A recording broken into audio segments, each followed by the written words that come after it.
stress is so much more than mental health, but also affects so many aspects of physiology in the body. So we're gonna look at some of the science behind that. So a lot of it's gonna be a refresher for you guys. And then we're gonna dive into some cases and then talk about ways that we can help support them nutritionally. So my name is Nathan. I've been doing this particular, so specializing in kind of stress assessment, neurotransmitter balance, and nutritional therapeutics to help rebalance the nervous system for almost 10 years now. I've had the great pleasure of training under a MD for 8 years who specialized in this and had his own private practice. While I myself am not a clinician, so technically nothing I say is medical advice, so use your own assessment and judgment with all the information. But I'm here to provide you guys with the best insights that I've gained from the many years, almost 10 years of supporting clinicians, going over test results, talking about nutrition and therapeutic plans. So I'm really hoping today that you guys can get some information that can empower you to go out and help even further impact your clients' and patients' lives. So at Neuroscience, we really exist to change the way that we see stress and the way that stress impacts us. We also exist to challenge the mental health care status quo.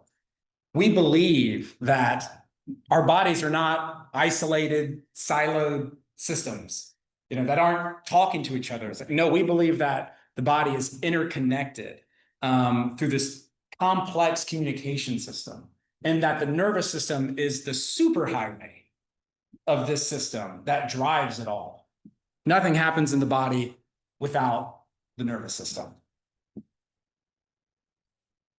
So how do we accomplish this mission? One of the ways we do that is we facilitate specialty laboratory testing services. We offer a non-invasive, personalized, comprehensive neurotransmitter and stress test that patients take in the privacy of their own home to get an insight, to get a window into their neuroendocrine system that we did not have before.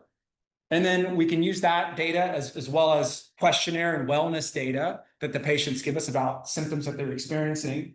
And we can come up with comprehensive nutritional plans based on their specific imbalances and their quality of life to help guide them on their wellness journey and their healing path. And then, we just happen to make some of the best brain support and stress response supplements on the market. And we've been doing so for 25 years. So now we're going to dive into a little bit of the science. Well, maybe it's a little, maybe it's a lot. You tell me. But and by the way, we're going to just hold questions to the end since we are on Zoom, and I believe we are recording. So we're going to dive into how does stress impact the body? How does it impact mental health? How does it impact these various systems that we see every day, like our sex hormones, like our thyroid, like our gut, and kind of bringing it all together with some case studies too. Yeah, so this is what is supposed to be happening for your clients and patients. But I mean, I can just tell you from experience. I mean, in the population that we see, this is far from typical, unfortunately. So many circadian rhythms are out of balance today. We're no longer run by the rhythms of the planet and by the rhythms of the sun. We're run by schedules. We're run by caffeine. I mean, it's just a way of life now. It's the culture, lights. It's so like we're no longer in tune with the way that our bodies are designed. So one of the big drivers of what disrupts this natural circadian rhythm is perceived stress. We talked about the sun, we talked about caffeine, all these things. Yeah, that's true. Those do impact them. But one of the biggest things that I see in talking with clinicians is the impact that the perception of stress has on people's neuroendocrine systems and stress responses and the cortisol levels. So perceived stress, what that does, let's say you're, walking down the street and you see, I don't know, but I guess you would walk into the street, maybe a trail, and you see a bear. I was going to use a bear analogy. It's like, what fantasy world are we in where there's a bear walking down the street? So what happens is your brain processes these stress signals and it tells the body, hey, we got to get out of here. We got to do fight or flight. We got to secrete cortisol. We got to secrete norepinephrine, epinephrine. We've got to engage the body to do these things. So the brain signals the adrenals which then causes a stress response. And that can generate, in some people, if they don't have enough calming neurotransmitters, that can generate even more feelings of stress and anxiousness. So it can be a positive feedback loop for some of these people where they get stuck in this stress cycle of chronic stress. And then that wreaks havoc on their sleep. It wreaks havoc on their metabolic health. It wreaks havoc on their digestion, on their sex hormone function, on their gut health, and the aspects of their social life. So we have to disrupt this stress cycle that really feeds itself. So I talked about some of the stress hormones. So what happens initially under a stressor? Let's say, it's a bear coming at you, or maybe your kid is screaming in the backseat of the car in rush hour traffic, or your boss has yelled at you. What's going to happen almost instantly, within seconds, is a cascade of norepinephrine and epinephrine secretion. And that's actually an electrical signal, a neuronal firing.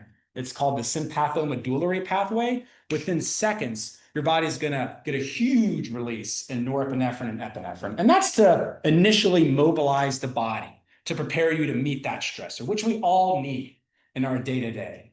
But then what can happen is if that stressor is just repeated and repeated, those levels can start to deplete over time. And this is what I see time and time again, is that over time, if you're exposed to chronic stress, the levels initially will start high of a lot of stress hormones and then slowly decline, and then people are burnt out and they can no longer meet the stressors of their daily lives. So we want to stop that burnout from happening, but we can also help people recover if they're in that situation. So then what happens next after a release of norepinephrine and epinephrine is cortisol gets released. Now, this is a little bit slower of a cascade. This is a hormonal firing that happens, or cascade. So the brain secretes corticotropin-releasing hormone, or CRH, which signals the pituitary to release adrenocorticotropic hormone, ACTH. And then ultimately, that tells the adrenal glands to secrete cortisol. So it takes a little bit longer. So we're probably looking at a few minutes or so versus a matter of seconds for norepinephrine and epinephrine. So a lot of times what happens is cortisol shows up late to the party for stress, the stress party, and then overstays its welcome. So this is what I see in people who are stuck in chronic fight or flight. If they have, or if they're still adapting to that stress, a lot of times you'll see really high levels of cortisol, like throughout most of the day. And they're just constantly being bombarded. That cortisol just never really goes away. They never get the chance to go back into rest and digest and let their brain and their bodies heal. And then, there's some stuff shown here, like the impacts that cortisol have on fat, adipose tissue, and on metabolic health. Cortisol actually increases fat cell maturation. So this is a huge component for why it's so hard to lose weight when you're stressed. So this is something that is really helpful today, especially with all the conversations surrounding our body's natural secretion of the glucagon-like peptide 1 hormone. So cortisol actually decreases that, the body's natural production of that hormone. It increases blood sugar, so and then decreases insulin. So it's this vicious cycle that can happen metabolically when people are under stress, and it's a survival tactic. This had great application, back in the caveman days, whatever. It's like, okay, if you're under stress, we gotta save some for later. We gotta save some energy, right? I need glucose to fight this saber-toothed tiger or whatever, right? But today, obviously, there's a surplus of food. We're not actually getting attacked by a saber-toothed tiger, so the system doesn't work well today. So this just highlights, all this talk about stress and how this cycle can get perpetuated so quickly. Really draws our attention to, this is some of the biggest deficiencies I see in people are in the calming inhibitory neurotransmitters, especially GABA. It's got to be the most common one that I see. There's variation, of course. Everyone's different. Everyone's an individual. We test, but we actually measure levels of GABA and serotonin. And so these two calming inhibitory neurotransmitters are crucial to help slow down that stress response and put stress back into perspective. And that's why I say we want to change the way that we see stress. So GABA acts as like a gatekeeper for stress signals that enter the brain, right? So your perception of stress, you're like, oh my gosh, there's a stressor. There's GABA neurons that heavily innervate a part of the hypothalamus down in the brain called the paraventricular nucleus. And so when the stress signals come in, GABA acts as like a gatekeeper. Hey, do I want you to come through? Is this worth a cortisol surge, or are we going to hold this back? So this is why I think so many people have such a different response to the same exact stressors, right? You could have one person who's sitting in traffic and just completely calm, another person who's losing their mind. There's all sorts of, it could be the same exact stress, and there's such a wide variety of response to that exact same stress. I think part of it, obviously it's not the only thing, but I think part of it has to do with their level of GABA. And then serotonin is super important for reducing fear and the perception of stress. It acts like water on the amygdala when it's on fire, right? So it opens our body's senses up. It opens up social connectivity. It decreases hostility, anger, improves mood. So serotonin and GABA are two really big players when it comes to the perception of stress.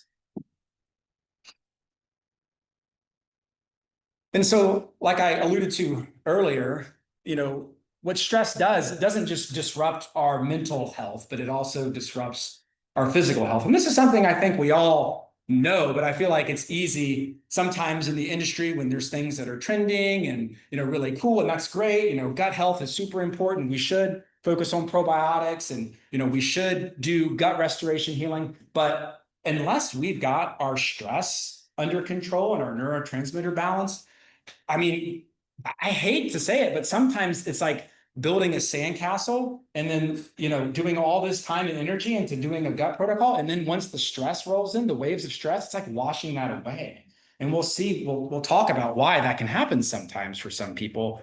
So how does stress affect the gut? So it affects it in three main ways: digestion, the actual microbiome itself, and it disrupts the actual gut wall. So under stress, digestion, well, it just goes away because you're not in rest and digest. You're in fight or flight. So your stomach acid dries up. Hey, we're not going to be digesting anything right now. Your digestive enzymes aren't released. So what happens when people who are stressed, this is why you hear so many mindful practices of, hey, when you eat a meal, like I hope you guys are doing right now, breathing deeply and slowly and taking your time and really trying to enter that rest and digest, because if you're not in that parasympathetic state, food is really hard to digest. And when it's hard to digest, it can be present as antigens at the level of the gut wall, can leak across the gut wall, can disrupt tight junction function. And then increase, immune responses in the body, like, inflammatory type responses.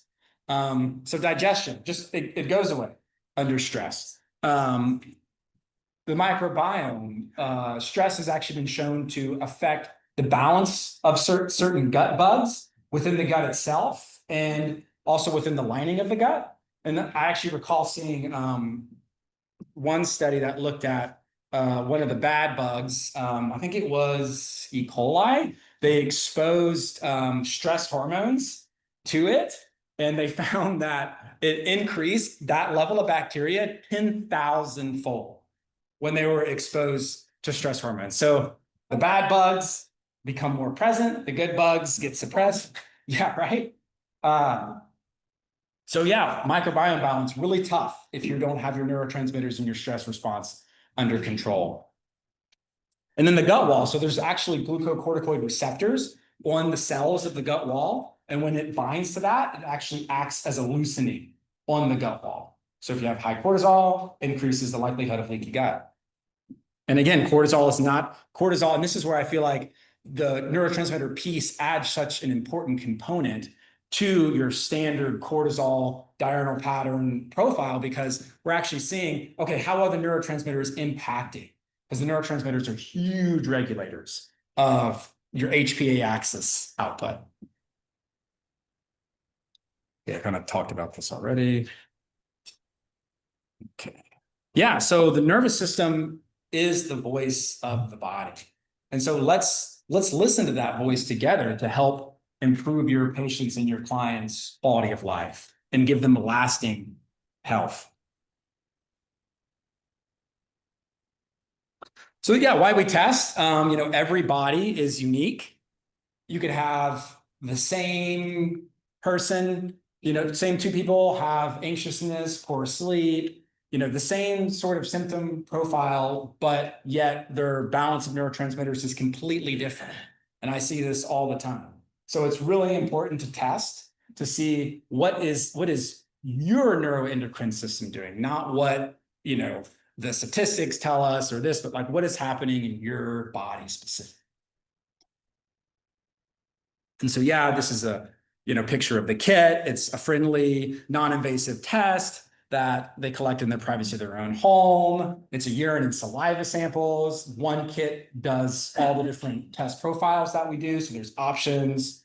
And I think we're going to get into, some of those right now. So the most basic panel is the neurotransmitter panel. So it measures the major neurotransmitters, serotonin, GABA, we touched on those already. Glutamate is another really important neurotransmitter. It's an excitatory neurotransmitter. It's responsible for so much of our neuronal firing in our body and our brain's capacity to function. PEA, it's a little bit lesser of a known neurotransmitter. This is not the same PEA that is the endocannabinoid receptor. It's the palmetto ethanolamide. There's a supplement that's often called PEA. This is not the same thing. This PEA stands for phenethylamine, and it is a stimulating neurotransmitter that basically acts in your body to upregulate dopamine and norepinephrine function, regardless of your dopamine and norepinephrine level. So I see this a lot in focus patients with focus issues. They might have a dopamine and norepinephrine level that is totally normal, but yet their PEA is just sucking and they can't hold their attention, save their life. And then, of course, dopamine, everyone knows that one, norepinephrine, epinephrine, we talked about those. Really, the gold standard for our test panel for most adults is the HPA panel. So this is that neurotransmitter, the brain and adrenal connection test. So this is also going to include the neurotransmitter that I just talked about, but also a 4-point cortisol and a 2-point DHEAS. So that's for most adults. Now, of course, we also offer the sex hormones because the sex hormones and the neurotransmitters talk to one another, and stress impacts sex hormone production. So if you're not already measuring sex hormones on a regular basis, this is a great thing to add on to that. We get it through the saliva samples that we get the cortisol. So it's not like extra collection for the patient and client. But yeah, oh my gosh, the impacts that neurotransmitters, the connection between neurotransmitters and sex, we could do a whole talk on that between sex hormones and neurotransmitters. I mean, they're so intimately connected, which is why it's so nice to see them on the same panel. Yeah, so this talks about different. Oh, and I forgot to mention the HP panel, the neurotransmitter panel, also, this is a great one for kiddos. So we have specialized ranges for the neurotransmitters based on age for pediatric patients. I was actually very fortunate to play a role in the development of these ranges years ago because the levels actually do differ pretty significantly the younger you get. So they need special ranges. So that's what I think one of the things that sets us apart too from maybe other people. I don't know. I haven't looked into them, but we do. I just feel I was a part of it. I feel really confident about our pediatric ranges for the neurotransmitters. Yeah.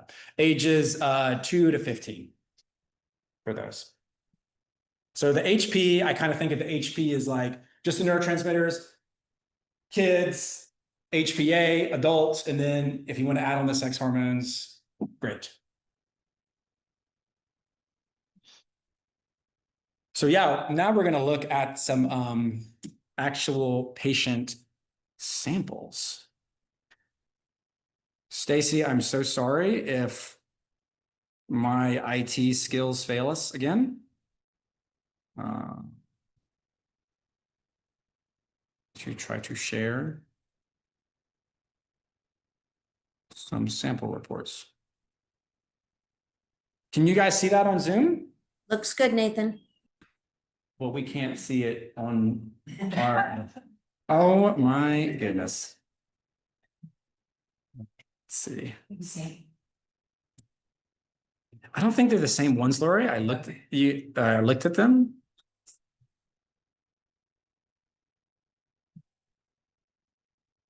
Okay. I see what's going on. Now I can see it. Okay. So this is a case that I came across. This is a 42-year-old female with thyroid concerns, taking levothyroxine.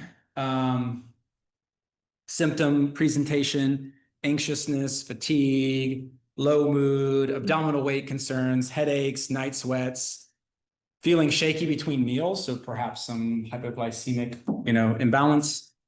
And this patient reported being on a particular substance that prevents the reuptake of serotonin and norepinephrine for like 10 years. So a long time that they were on one of these substances.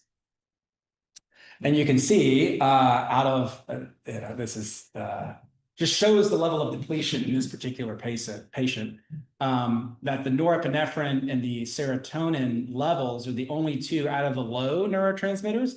They were the only two that are within the population range, but they're on the very, very low end.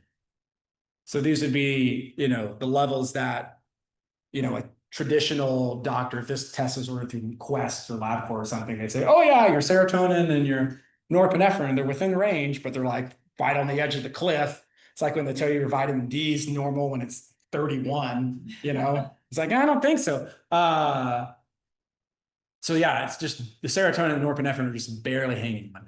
And I do tend to see a relationship between duration of use of a lot of these different substances and level of neurotransmitter. So sometimes I'm lucky enough to see someone who has just started taking one of these substances, which is more rare for our population because normally they're coming to see integrative functional medicine clinicians after they've been on these things for years and years and years. But occasionally I'll see one and their levels are actually either optimal or high when they've just started them, number of weeks, days, whatever, for a number of different substances. But then over time, this is what we see way more, over time, those levels start to deplete. And for me, it all comes down to the mechanism of action. Like, what are these substances doing? Well, they're helping to utilize what neurotransmitters someone has in their body, which is great, but they're not actually helping the body synthesize or produce the neurotransmitters. That can only be accomplished through nutrition. So that's the mechanism of action that we use for our dietary supplements, is how can we help the body, give the body the raw material that it needs to produce these neurotransmitters. Anyway, so yeah, I just think this is a great example of why it's so important to test. I mean, some of these symptoms are just so common: anxiousness, fatigue, low mood, abdominal weight concerns, night sweats, hot flashes. And this was the severity of imbalance. The calming neurotransmitters, absolutely in the toilet. Your feel-good stimulating neurotransmitters, also in the toilet. And then your stimulating neurotransmitters that don't make you feel good, like your glutamate when it's high and your PEA when it's high, it makes you feel crazy. They're all high. So it's like, man, it's so important to test to see what is actually happening in the body, as opposed to painting everyone with a broad brush and saying, oh, you have anxiousness, take this, or oh, you have, poor sleep, take this or take that. Totally changes the way you address patients. Let's see. So some of the different support that we would, recommend in a case like this. Let's see. So if you scroll down, this is included on every report that you do, is hand-selected, personalized supplement considerations based on the patient's levels and on the symptoms and the stuff that they tell us on their wellness form. So in a scenario like this, we would use like a supplement called Travacor. This is going to increase serotonin. We'd use a supplement called Gabatrex for the low GABA. We'd use a supplement called Excita Plus for the dopamine, the norepinephrine, epinephrine, and the low cortisol to help rebalance these vital neurotransmitters that are severely deficient. I don't know if you guys want to, we can get into some of the sort of interpretive information around some of these results. Some of it gets pretty technical, but here we go. So the high glutamate and high PEA, some of the common things that I see there for when these levels are elevated, one of the biggest one is aspartame consumption. Yeah. So aspartame at its base contains aspartic acid, which can act as a precursor to glutamate. And then it also contains the synthetic form of phenylalanine, which gets converted over into PEA. So I see this a fair number of times. Patient can't sleep, they're anxious, they got a high PEA or a high glutamate or both on the test result. And I'm asking them, doc, hey, is there any chance this person, drink Diet Coke or sugar-free Red Bull or chew sugar-free gum? There's a lot of aspartame in gum. Hey, actually they do. They drink like a 6-pack of Diet Coke every day. And it's driving up their glutamate. They can't sleep. They're anxious. And it's also, aspartame is just, it's bad for a number of reasons. But it also, there's some good data on aspartame shutting down healthy neurotransmitter pathways like serotonin, dopamine. So that could be something happening here, is in a pattern like this. You could see aspartame consumption. Another question, in a pattern like this would be, does the patient have underlying immune activation or inflammatory processes? Because high glutamate can also be viewed, can almost be viewed as like a marker for that in a sense, because under inflammatory states and excess free radicals, the uptake of glutamate by interstitial astrocyte cells is actually decreased. So there's basically what happens is there's more free floating glutamate in the system under inflammatory type states. And I think that's one of the reasons why there's so many psychological aspects of like when you're sick, or if you have some sort of underlying, leaky gut or inflammation or something driving that up, that the glutamate is often involved. There's not a proper balance between the glutamate and the GABA level, and the cells aren't recycling. They're not storing the glutamate. It's just all being dumped. So there's some things to think about with, the high glutamate, high PEA.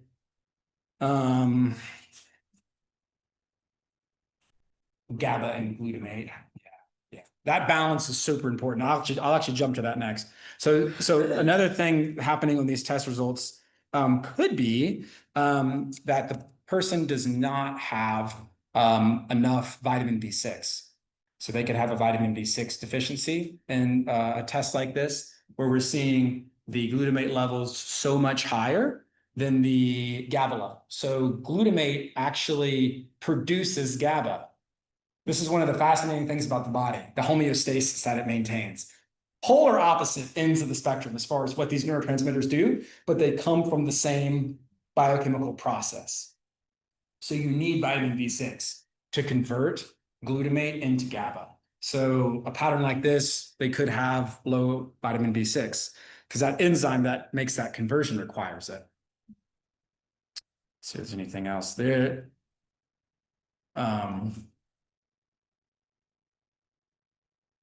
So yeah, I'll jump down to the cortisol.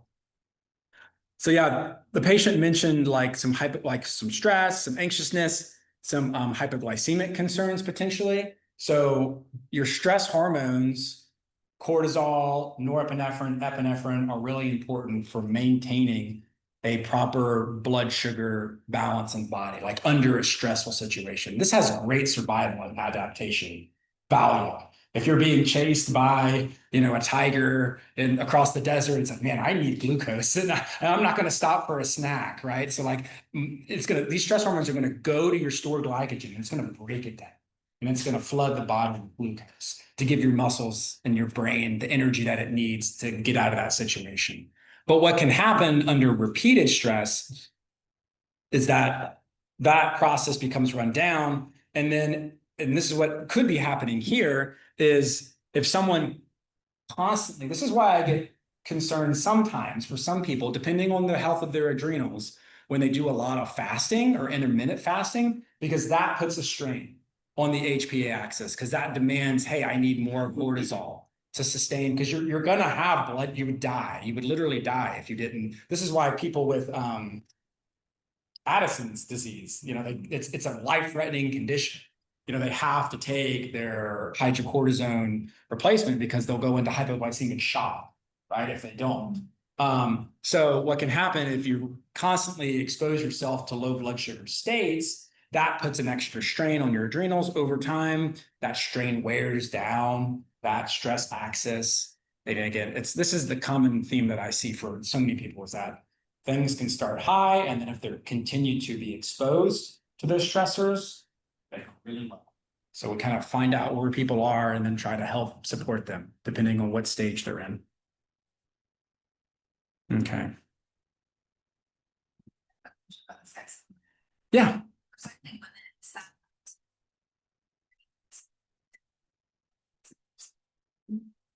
Yeah, so great question. So we ask for a mid-luteal snapshot. So we standardize it. Yeah, 5 to 7 days after ovulation, day 19, 20, 21, on the 28th day. Obviously not all cycles are that length, but.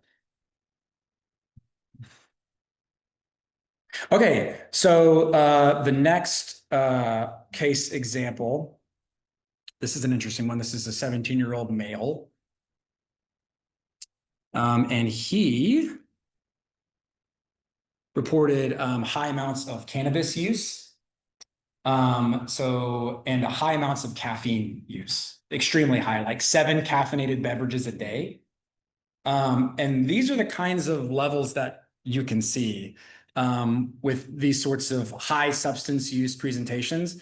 Some of the lowest levels of GABA that I see are in cannabis users.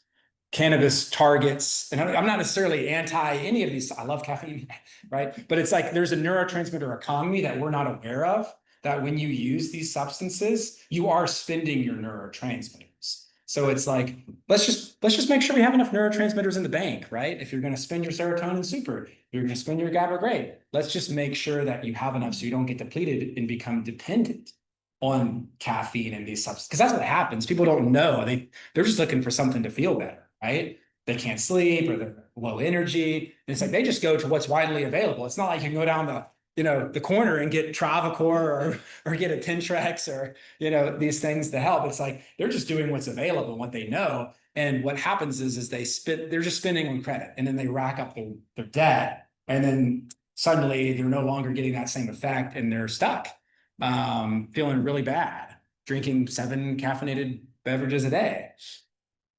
So yeah, caffeine is a shotgun for neurotransmitters. It hits serotonin, it hits dopamine, norepinephrine, epinephrine. I mean, this kid is running off of norepinephrine and epinephrine.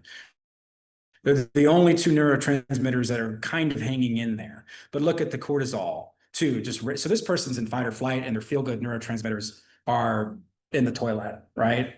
So they're just trying to get support for their energy. Yeah, and it's revving up their cortisol. And if they were to stop caffeine suddenly, you'd probably see a huge drop in the norepinephrine and epinephrine. So yeah, let's see. So this patient reported fatigue, not a huge surprise, lack of focus, anxiousness.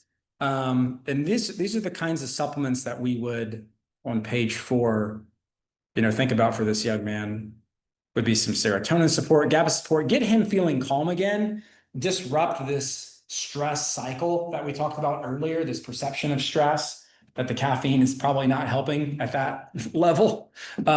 Get him feeling more calm, get that cortisol under control with Calm CP as well. So this is our potent cortisol lowering product for when cortisol is high. We'll talk more about the individual products a little bit. And then Balance D for the dopamine support, because that's one of the things that this young man is probably why he's reaching for so many of these caffeinated beverages and cannabis, because they do hit dopamine, and his dopamine is trending pretty low, and it would probably be much lower if he were to suddenly stop what he's doing. All right. Mhm.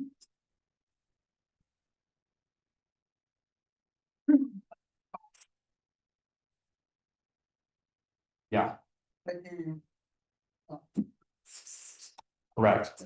So yeah, it's like, yeah, so like initially you'll get a bump from it, right? So you'll get a bump from caffeine, whatever, alcohol, whatever substance that you're using. You'll get a rise in those neurotransmitters, but you've just released those neurotransmitters and now they're used up. So what happens is, so then the next day there's a little bit less of the neurotransmitters. So now I've got to use a little bit more of those substances to get that same response. I'm digging a well to try to find any neurotransmitters. So they keep digging and they have to go higher and higher on doses for things. And then eventually they hit the bottom and there's nothing there. And then that's when a lot of times they come to you, right? So yeah, it gets a little bump. You get a little bump in the neurotransmitters, but so in these substances do. This is where it's so vicious, like what you're hinting at. It's like, wait, it raises it, but it also depletes it, right? Which is true, it does, and that's why they're so habit forming, because you get a bump and then it depletes, and then you get another bump, then it depletes. It's like the stock market going down like this. It's like the stock is sliding, but then you get a bump. The stock is sliding, and then you get a bump, and then you get a bump, and then you. So it's like that's how it depletes it, right? It kind of tricks people into thinking, hey, this is making me feel better. But then afterward, it's like, wow, now I feel even worse. The main mechanism for a lot of these is release. So it's like so like you store neurotransmitters in your neurons in these things called storage vesicles. So your body synthesizes the neurotransmitters using amino acids, vitamins, and minerals, which we're going to talk about in just a second. And then it stores those to be used. And when you're using substances like this, it says, we're having a neurotransmitter party. Yeah. And we're going to unleash all of them, right? And they're cool, but like we want to put them back in there. You need them, right? You can't just not live with them. But there can be so many things that can deplete neurotransmitters. It's not just substance use. Stress does it. Stress does this, right? It says, give me more of your neurotransmitters. I need to meet the stressor. So over time, if you're continually exposed to high amounts of stress, you're going to get depleted as well. Inflammatory states deplete. There's so many things that deplete. Toxic heavy metal exposure. I mean, there's so mold exposure. There's so many things that can deplete neurotransmitters. Yeah. About so like people are like they get that rush of buying. It might not be a drug, but they might be sure something. It's Prime Day. Yeah, it's at least they're even though they didn't do anything, they didn't take a cannabis or caffeine. It's just that should dopamine hitting the system. Yep. Because they're not reading. Yep, absolutely. And that's the cheap kind of dopamine too, because they didn't do anything, right? So it's like, good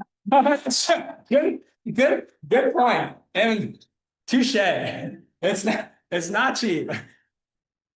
I don't care what he says.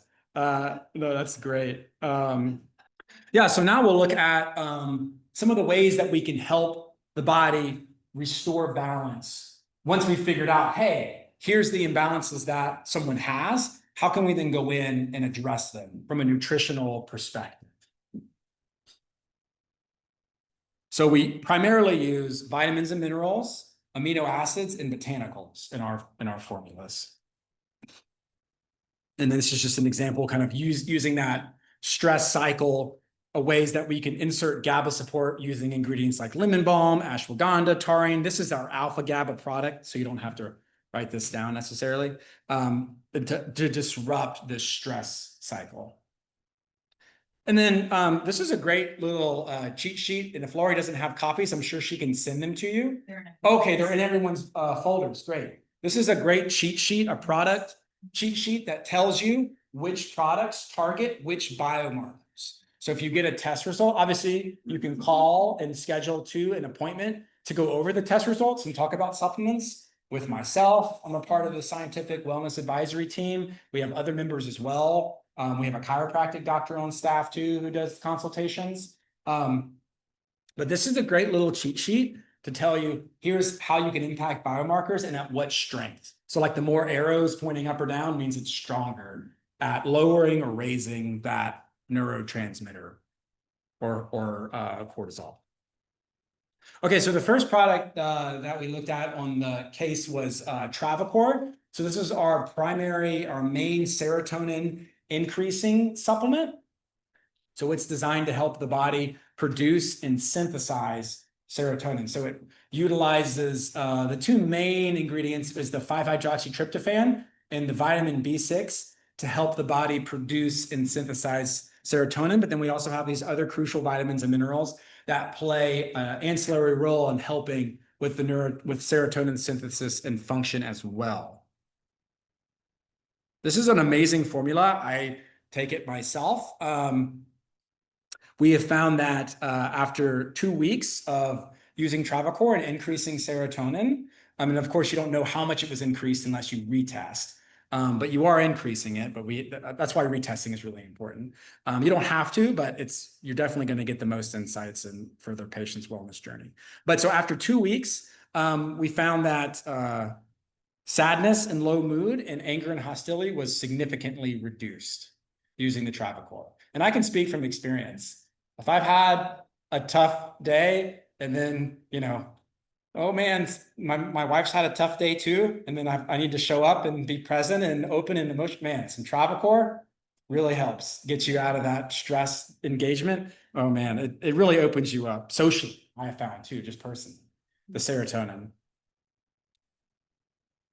That's why I think substances like MDMA, like ecstasy, like if you've heard about people's experience on that, they just feel like they want to give the big world a hug. Like what that does is it just floods the body with serotonin. So much so that the next day you kind of feel like your dog died, but you'll hear people say. But the Travacor is increasing that serotonin. So the alpha GABA is designed we saw that on one of the patient cases. The alpha GABA is designed to increase GABA function and levels using ingredients like theanine. So this binds to GABA receptors in the body. Ashwagandha binds to GABA receptors, passion flower, and then the lemon balm, which is really cool. It actually helps to prevent the degradation of GABA. So there's enzymes that break down all of our neurotransmitters to help just maintain good homeostasis in the body. So you can manipulate some of these enzymes using certain botanicals like the lemon balm to actually slow that GABA degradation down to help raise the GABA levels. This is an amazing product. I also, I drink my own Kool-Aid. What can I say? The products are great. So after a week of using alpha GABA, we found that feelings of stress and stress perception reduced significantly just after a week. So a pretty fast response time. They also saw an increase in sleep duration. So this can be used at night as well as during the day. Same with Travacor. I have found in some people, just go back to Travacor for a second, that serotonin support can have mixed effects in folks. Some people, they respond to it it makes them sleepy, it makes them tired, it makes them feel happy and relaxed and sleepy. Other people, it makes them feel happy and relaxed, but it makes them more alert. So I've had people take serotonin support like Travacor and say, oh my gosh, I took it before bed and I've slept terribly. I was up going to do stuff and around. I'm like, oh, that's great. That's awesome. You should just take it during the day, right? Next time. And then there are some people who take it. Most people actually sleep better. So for that reason, this is not our stance. It's not like you have to do it this way. But for that reason, I normally recommend starting with serotonin support like Travacor in the early evening. 5 o'clock, 6 o'clock, 7 o'clock. That way they can gauge and see, how does it make me feel? Does it make me more sleepy? Okay, fine. Bedtime's, I'm finished with work. Bedtime's around the corner. I'm going to watch, The Summer I Turned Pretty and then pass out, right? Or if it makes them more alert and stimulated, well, then they have a few hours for that to wear off and they can do that house project they've always been putting off, right? And then the next day they can just move it to bedtime or daytime, depending on how they respond. But you don't have to do it that way. That's just how I've found is helpful. Gabatrex is I love this one. Chewable GABA support product. That's great for kiddos. There's been some studies that show in kids 8 to 12 years old that chewable theanine increases healthy sleep and the amount of restful nights and reduced activity at night.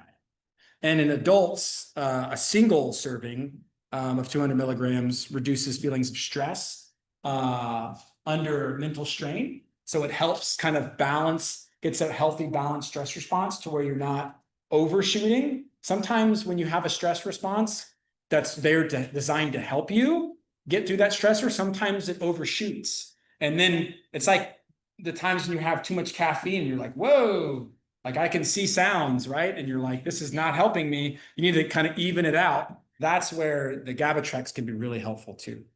Kind of evening out that response to stress. So great for daytime.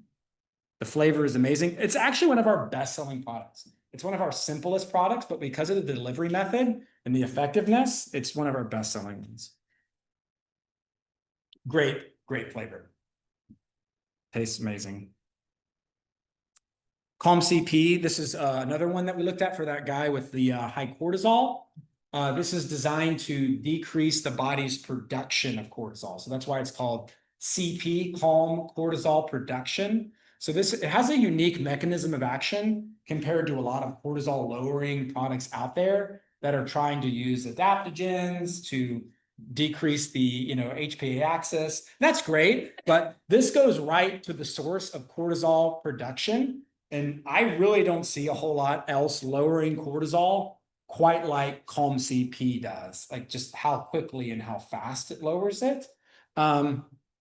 Because we use this botanical banaba leaf. There's a particular extract, there's a component, constituent in it called cortisolic acid. What's cool about cortisolic acid is that it inhibits the enzyme that produces cortisol. 11 beta, it's the 11 beta hydroxysteroid. Anyway, it's a long name. It inhibits that enzyme and basically keeps more cortisol inactive. So it's also great for weight management too, because that fat cells actually express that enzyme. This is how it can be a vicious cycle for people who have weight management goals, is that adipose tissue actually express high amounts of that enzyme. So the fat cells actually start making more cortisol, and it's a vicious cycle with stress and weight management. So Calm CP helps disrupt that, but it's not only for weight management patients. But if that is an indication, man, you've got yourself a real winner with Calm CP. We have found that it decreases cortisol after 4 days. That's what I was saying. As far as like how quickly it reduces cortisol, very fast. Great to take at night too for people who have cortisol spikes at night. People sleep really well on it if they do have high cortisol at night, which we'll find out on the test. Adricor, this is a great, well-rounded adrenal support product designed to increase norepinephrine, epinephrine. This is for like your burnout patient, right? And cortisol, it has some rhodiola in it that has been shown to increase norepinephrine. Excitoplus, we actually looked at that product in one of the cases for that lady who was burnt out, the low cortisol. So this is like the big daddy supplement for completely burnout patients. It has really high amounts of rhodiola, high amounts of tyrosine. We use a mucuna bean for L-DOPA. So this is like, if you've got someone who's been under a lot of stress for a long time, and we find low dopamine, norepinephrine, epinephrine, cortisol, which we see, unfortunately, too much. Excitoplus, man, I just hear so many amazing responses from clinicians, from their patients on, I was talking to someone the other day who was like, man, it's working great for this patient we talked about. And they were like drinking way too much caffeine just to get them through the day. And now they just feel so much more energized.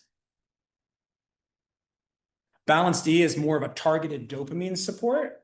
And it's great for low dopamine. And it has high concentration of naturally occurring L-DOPA.